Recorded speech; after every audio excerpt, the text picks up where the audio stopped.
আমি আর বলতে পারতেছি না ভাই। আপনার মেয়ে আমি আপনার মেয়ে ভর্তি করার জন্য যা টাকা লাগে আমার সাধ্য অনুযায়ী আমি সেটা ব্যবস্থা করবো। চলেন আপনি কলেজে চলেন, কলেজে আছে তো সবাই আছে, ওখানে তোমার কাগজপত্র নিয়ে আইছো?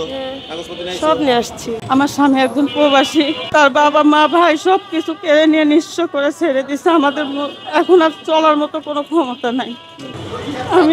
আমি আর বলতে পারতেছি না ভাই। আমার অনেক কষ্ট হয় কিন্তু আমি প্রকাশ করতে পারি না মধ্যবিত্ত জন্য। কখন ভর্তি করবে, কখন আসতে হবে, এইটুকুই ওনার কাছ থেকে জিজ্ঞেস। একটার পরে সেশন ফি, আমরা ফিটা দিয়ে যাব। কারণ উনি কোথায় আপনি একটু বলেন, আমরা একটু কথা বলবো। হ্যাঁ ঝলক আসো, যান ভাই। আসসালামু আলাইকুম, ভালো আছে না? এই যে মেয়েটা ভর্তি হতে পারতেছি না টাকার অভাবে, এই যে উনি, এই জন্য আমরা আসলাম যে যা খরচপাতি যেটাই হয় আমরা দিব, সমস্যা। জুতা নিয়ে যাওয়া যাবে? আসেন আসেন, আপনি আসেন। আসসালামু আলাইকুম স্যার। না না আমি দাঁড়াই, আপনি বসে থাকেন, আমি দাঁড়াই কথা বলি। টাকার প্রয়োজন তো উনি আমাকে বলল যে আমি সত্য কিনা আমি জানার জন্য ওনাকে বললাম যে ঠিক আছে আমি আসার পর আমি মহিলা কলেজের স্যারের সঙ্গে কথা বলবো। কথা বলার পর দেখি কত টাকা খরচ লাগে, এই বিষয়টা যা খরচ লাগে এটা আমি দেব। তো উনি বললো ঠিক আছে আসেন। আসার পর এখন কত লাগবে আপনাদের খরচ? ওনার একজন ভর্তি হতে কত টাকা লাগে? কোন গ্রুপ? মানবিকে এই দ্বাদশে কত লাগবে ভর্তি? না 1300 না, 2390 টাকা। আর কি কি? আর কোনো খরচ নেই। আচ্ছা এখন আপনাদের ওনারা বললো যে একটার পরে নাকি আসার কথা।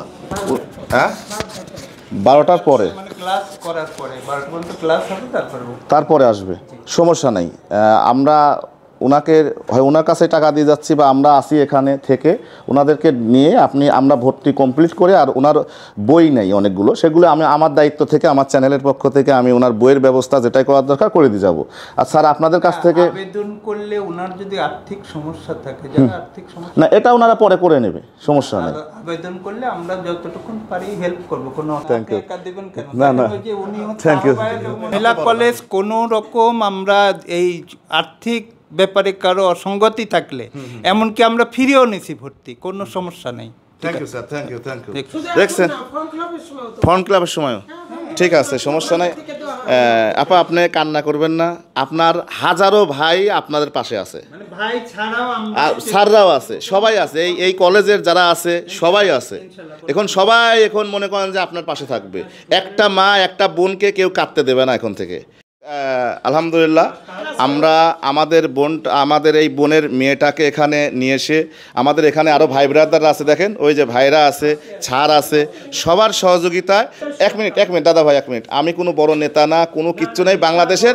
1 মিনিট, বাংলাদেশের সাধারণ একজন কৃষকের ছেলে। আমি দীর্ঘ 22-21 বছর আমি প্রবাসে কাটিয়ে এসেছি, ওখান থেকে এসেই আমি মানে সহযোগিতামূলক কাজগুলো আমি করে থাকি।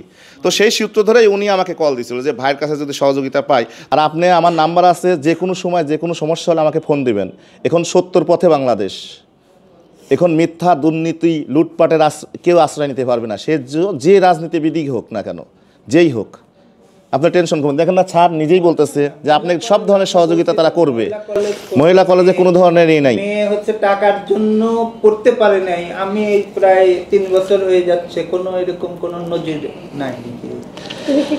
আচ্ছা যাই হোক, আমি আপা শোনেন না, আমি আপনাকে দিয়ে যাচ্ছি, আপনার যা লাগে যতটুকু লাগে আপনি দিয়ে দিবেন। হ্যাঁ আমি 3000 টাকা আপনাকে দিয়ে দিচ্ছেন। হ্যাঁ ঠিক আছে, ওই যে ভাইরা আছে। বাড়ি হলো সিলেটে, না সিলেটে, ওনার বাড়ি হলো সিলেটে। সবাই সবার পাশে, আপনারাও চেষ্টা করবেন আপনাদের জায়গা থেকে একটা অসহায় মানুষকে বা একটা মধ্যবিত্ত হোক, নিম্ন মধ্যবিত্ত হোক, যেই হোক, কোনো ধরনের কোনো বিপদগ্রস্তের মধ্যে পড়লে একটু পাশে দাঁড়ান।